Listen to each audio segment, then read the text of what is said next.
Infant mortality in low-income women, a much bigger problem than you might actually think. A presentation by Thribra and Vitala. They say having a child changes your life.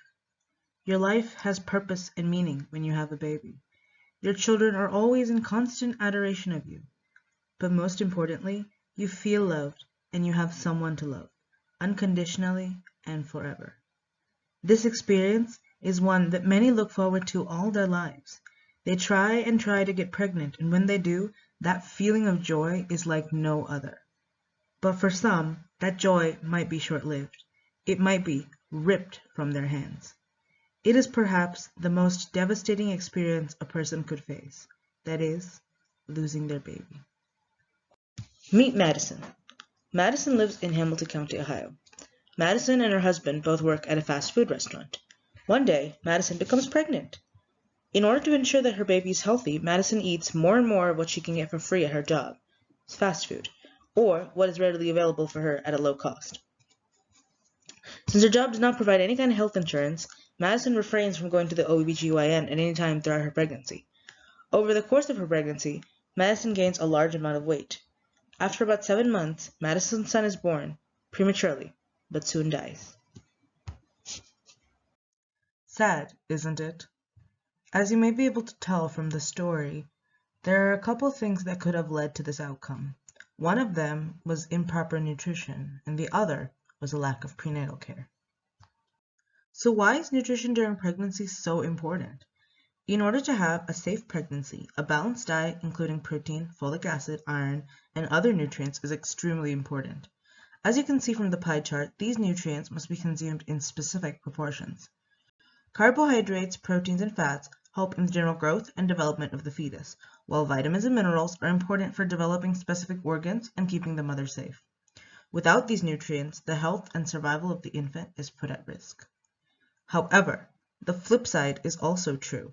An overconsumption of carbohydrates and fats can lead to a large weight gain, which also could be a cause of infant mortality. Food insecurity is a real problem in the US, and pregnant women in low-income areas are often most affected by it. In one study, pregnant women in these low-income areas were interviewed on why they had trouble having a good diet during pregnancy and identified these chief concerns. Some said that they had to stretch their food stamps in order to feed their children or other family members, resulting in inadequate funds to buy healthy food for themselves. Others said that there simply weren't any healthy restaurants nearby. Some women also stated that they couldn't afford to go to the supermarket every week to buy fruits, vegetables, and meat, and so they simply didn't eat these foods as much as others. Now let's listen to what one woman in California has to say about the issue. I was a child of a mother who was food insecure. I will never forget the trauma of seeing her trying to survive in San Francisco and raise me and be on food stamps and public assistance and still not make enough money. I will never forget what it was like to raise my children in District 10, trying to survive on the little subsistence that I was provided until I was able to do better. I've also worked with pregnant and parenting persons across the life course between the ages of 13 all the way to 45.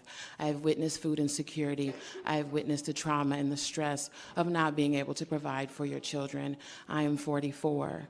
It is time to make a change. It has been found that low-income pregnant women tend to eat whatever is easily available to them, usually fast food and unhealthy fried foods. This diet can lead to high blood pressure and gestational diabetes, which can cause complications during delivery. This diet also lacks iron and folic acid, two crucial nutrients for pregnancy, particularly from the lack of fruits and vegetables in their diet. Here you have some foods that contain high amounts of folic acid and iron, both of which are essential for the proper development of the fetus. Now let's move on to prenatal care. Why is that so important? Prenatal care helps women plan their diet and lifestyle, as well as help them prepare for their pregnancy by getting ultrasounds and necessary tests done to ensure the baby is healthy.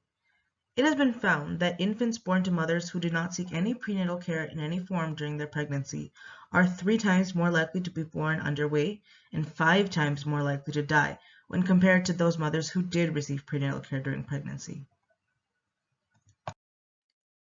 Low-income pregnant women face many obstacles when trying to get adequate prenatal care. 25 to 33% of women in the US do not receive adequate prenatal care early on during their pregnancy or have continuous care throughout. Some of the reasons for this include the inability to find a physician that will take them on as patients, the inability to find a physician that will not drop them due to their lifestyle, and the lack of insurance and governmental aid to pay for prenatal care. Let's look at the story of one woman in Indiana.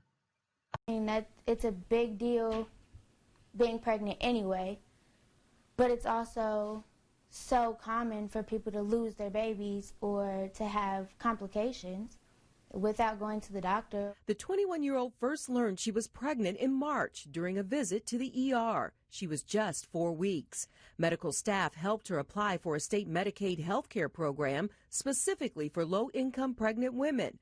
But all she got from Medicaid was the runaround. It got to the point where they denied it because they said it was 30 days late. New applications were faxed and hand-delivered, but still no insurance at the end of her first trimester.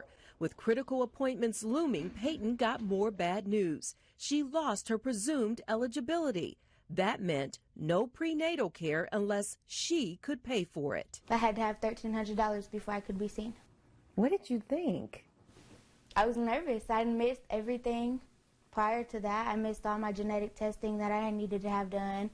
And it was getting ready to be my 20-week scan for my daughter's anatomy. There are ways you can get help though.